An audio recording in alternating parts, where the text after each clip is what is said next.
रात के वक्त आदित्य आते साथ ताउना देवी के कमरे की तरफ चला जाता है। ताउना देवी बेड पर लेटी आंख बंद किए हुई थी। तभी उन्हें अपने पैरों पर किसी के हाथ की छुअन महसूस होती है। वह अचानक से आंख खोलकर देखती हैं तो आदित्य ताउना देवी के पैरों को पकड़े सिर बेड पर टेक कर आंखें बंद किए हुए था।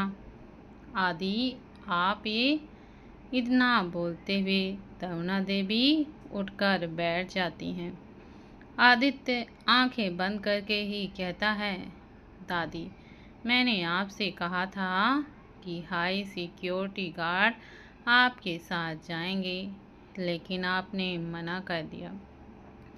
अगर आपको कुछ हो जाता तो मैं अपने आप को कभी भी नहीं माफ़ कर पाता। ताउना देवी के होठों पर एकदम से मुस्कुराहट आ जाती है। वह मुस्कुराते हुए, आप पहले हमारे पास आइए। आदित्य सिर उठाकर ताउना देवी को देखता है, फिर उठकर उनके पास बैठ जाता है। ताउना देवी आदित्य के गालों को दोनों हाथों से थामकर उसके माथे को चूम लेती हैं। आदित्य की आंखें एकाएक बंद हो जाती हैं। ताउना देवी पीछे हटकर मुस्कुराते हुए कहती हैं, आपके होते हुए हमें ही नहीं, हमारे पूरे परिवार को कुछ भी नहीं हो सकता। आदित्य बिल्कुल चुप रहता है। थोड़ी देर बाद आदित्य ताउना देवी को देखते हुए कहता है, दादी, हमें आपसे कुछ कहना है। ताउना देवी तुरंत कहती हैं, हाँ कहिए। आदित्य 1 घंटे बाद ताउना देवी के कमरे से निकलकर सीधे अपने कमरे की तरफ बढ़ जाता है। वह जैसे ही कमरे में जाता है, सामने का नज़ारा देखकर उसकी भौहें चढ़ जाती हैं।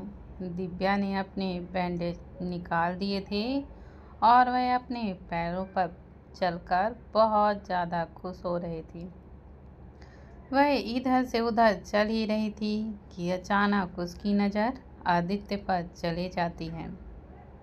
उसे देखते ही दिव्या खुश होकर मिस्टर हस्बैंड बोलती हुई दौड़कर आदित्य के पास जाकर गले लग जाती है और तुरंत उससे अलग होकर पैरों को दिखाते हुए कहती है, देखिए, मेरे पैर बिल्कुल ठीक हो गए हैं और मैं चल भी पा रही हूँ।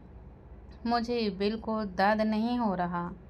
आदित्य जल्दी से दिव्या को गोद में उठा लेता है और काफ़ी सीरियस होकर कहता है, वाइफी, गौरव ने तुम्हें 1 हफ्ते तक चलने के लिए मना किया था ना? और आज के साथ बस 3 दिन ही हुए हैं, पर मेरे पैर तो बिल्कुल ठीक हो चुके हैं ना? दिव्या तुरंत कहती है। आदित्य दिव्या को बेड पर बिठाकर कहता है, you are not a doctor wifey, so तुम और 4 दिनों तक बेड पर ही रहोगी। इस पर दिव्या झुंझला कर कहती है, but I feel I am totally fine.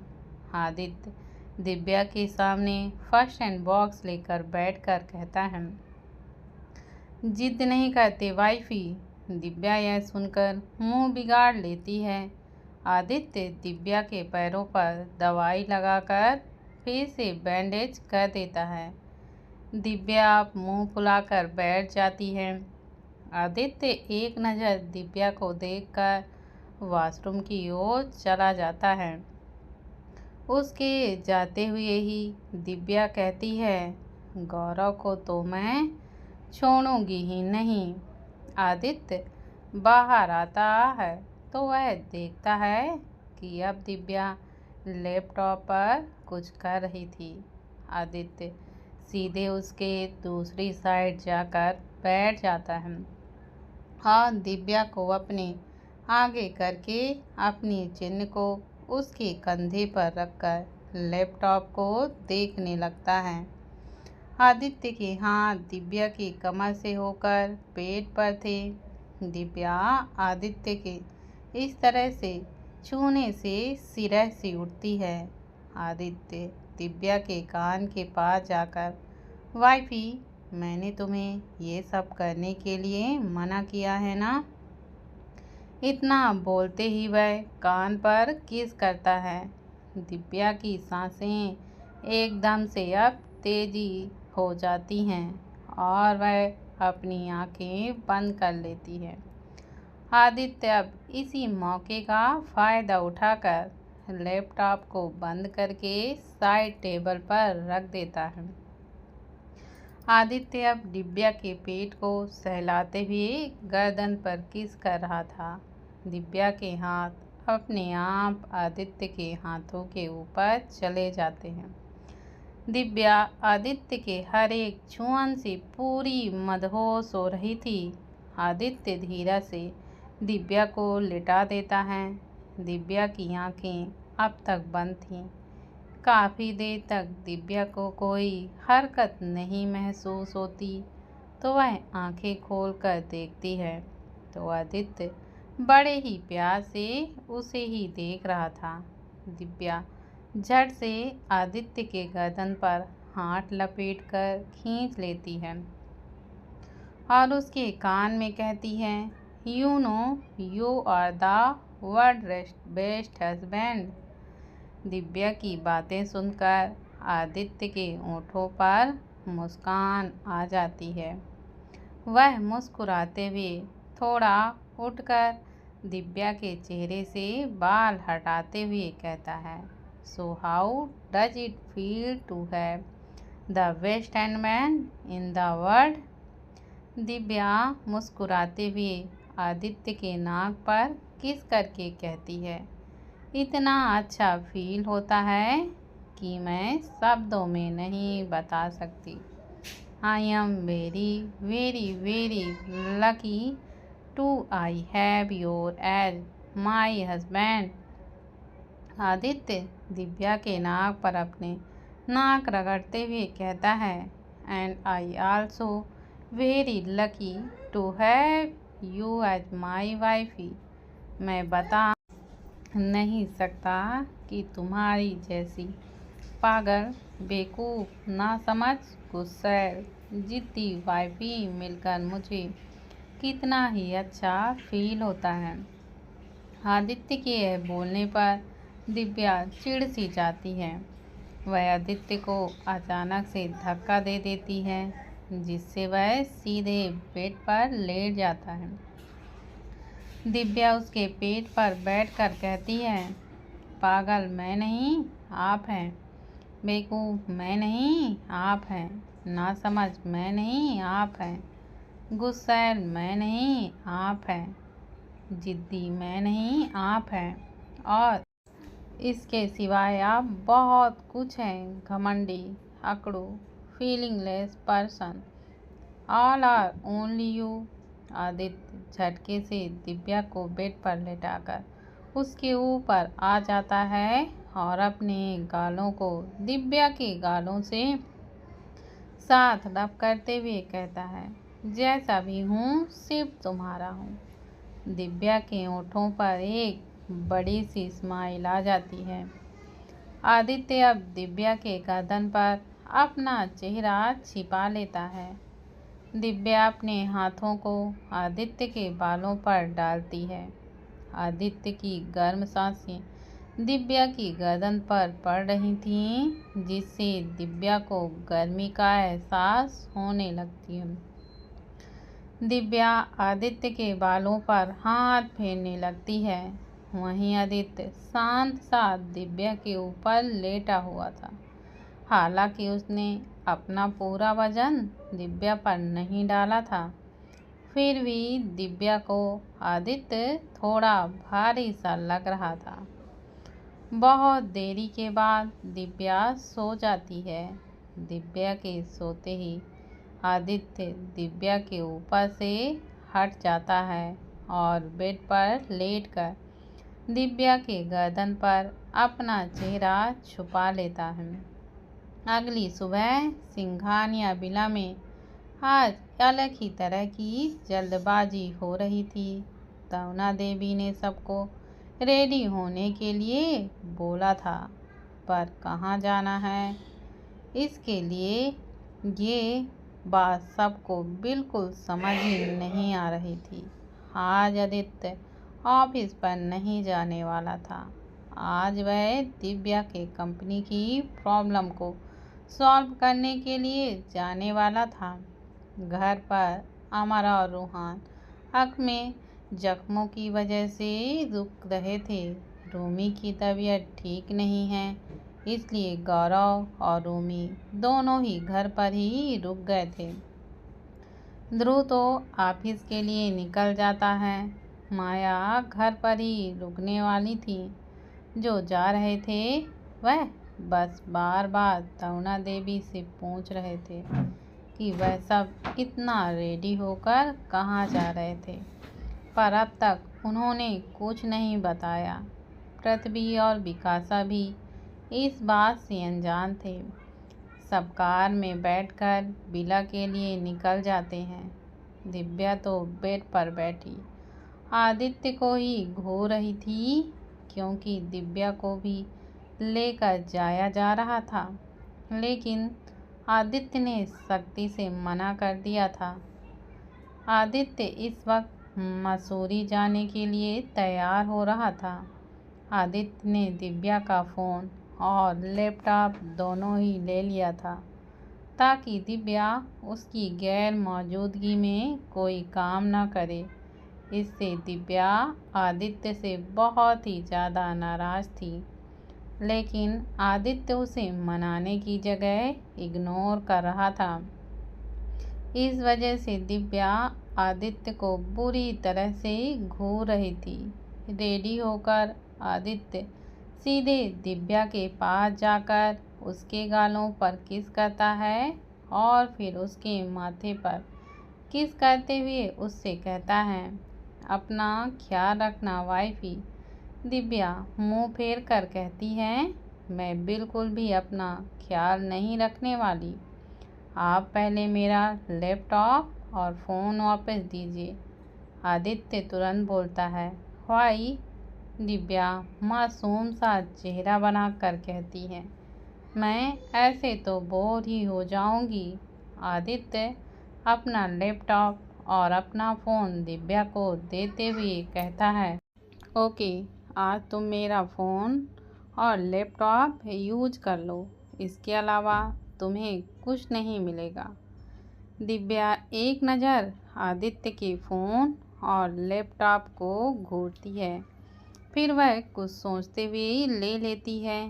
Aditya कहता है, फ़ोन का पासवर्ड तो तुम्हें पता है, मेरे लैपटॉप का पासवर्ड तुम्हारा नाम है, सो ओपन कर लेना।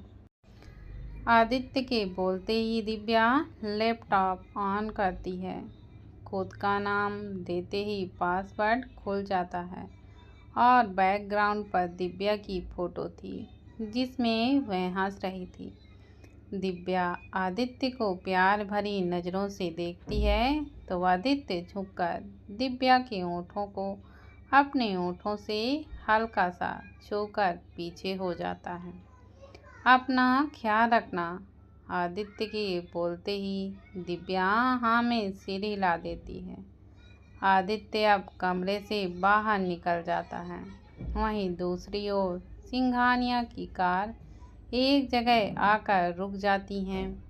कार रुकते ही जैसे ही सभी सामने देखते हैं, तो उनकी आंखें एकदम हैरानी से बड़ी हो जाती हैं। एक बड़ा सा गेट खुलता है और सिंघानिया की सभी कार एक एक करके अंदर जाने लगती हैं। सभी की आंखों में अब तक हैरानी दिख रही थी। अंदर जाकर कार रुकती हैं। तवना देवी के साथ सभी कार से बाहर आकर विला के अंदर जाते हैं। अंदर जाते ही उन्हें हॉल में सोफे पर बैठे लैसिंग, उनकी पत्नी सुरेखा, शंकर और नीलम दिखते हैं। सिंघानिया परिवार को अपने पास सब कोई खड़े हो जाते हैं सामने। काफ़ी देर तक तो वह सब भी हैरान होते हैं, फिर सबको बैठने का बोलते हैं। बैठने के बाद बहुत देर तक कोई किसी से कुछ नहीं कहता। फिर अचानक से चुप्पी को तोड़ते हुए तरुणा देवी कहती हैं, अब प्रीत कैसी है? शंकर और नीलम एक दूसरे को देखते हैं। सिर्फ प्रीत को तबीयत जानने के लिए सभी परिवार वाले आए हैं। यह बात दोनों को अजीब लग रही थी।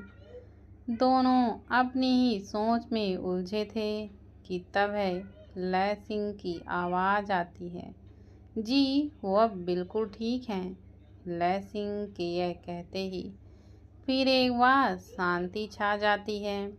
तभी फिर एक बार तरुणा देवी की आवाज़ आती है, दर्द से बंधे हुए उस वक्त हमें आप सब गुनहगार की तरह दिख रहे थे। हमने उस वक्त बिना सोचे समझे आप सबको दुश्मन करार कर दिया। गलती एक की होने के बावजूद हमने सबको गलत ही समझ लिया।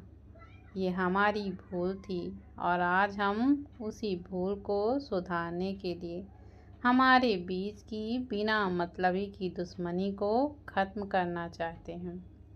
यह सुनते ही चारों एक दूसरे को देखने लगते हैं। कुछ ही देर में लय सिंह जवाब देते हैं, हमने तो कभी आपको दुश्मन समझा ही नहीं, तो फिर किस बात की दुश्मनी?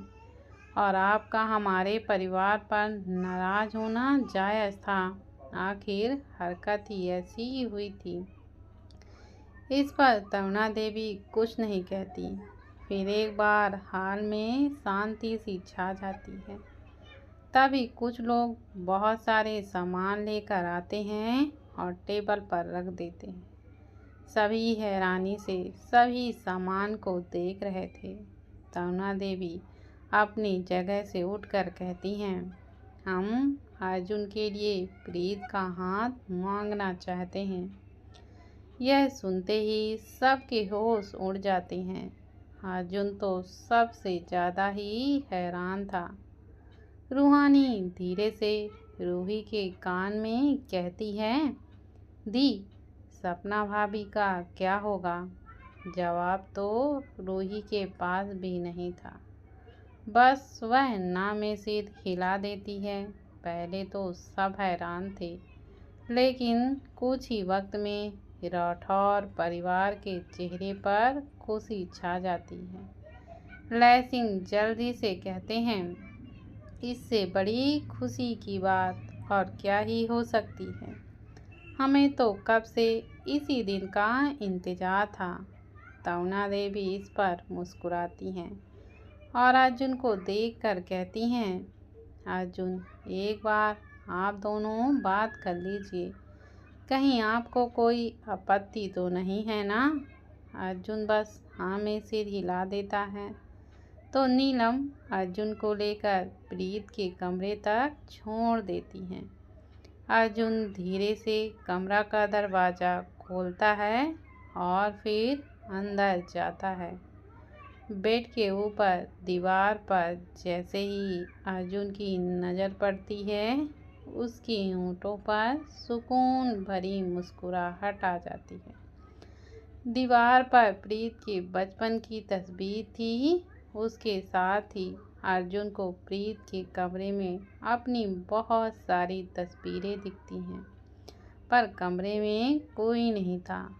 अर्जुन कमरे को बड़े ही गौर से देख रहा था कि वॉशरूम का दरवाज़ा खुलता है और प्रीत बाहर आती है।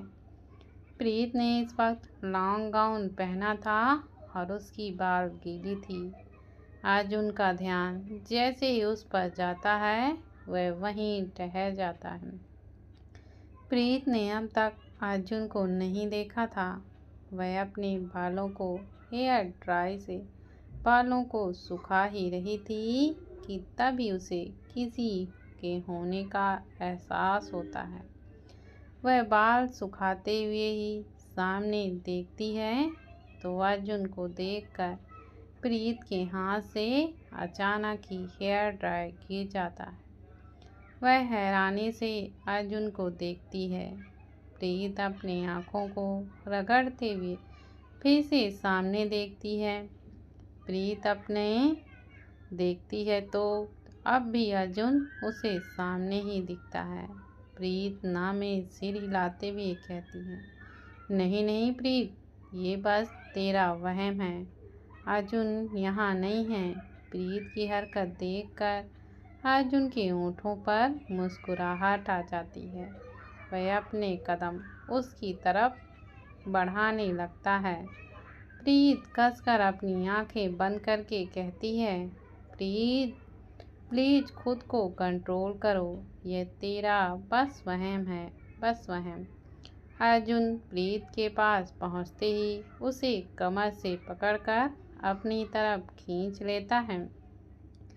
प्रीत की आंखें हैरानी से खुल जाती हैं और वह बड़ी बड़ी आंखों से अर्जुन को देखने लगती है। वह एकदम से कहती है, अर्जुन आप सच में यहाँ हैं?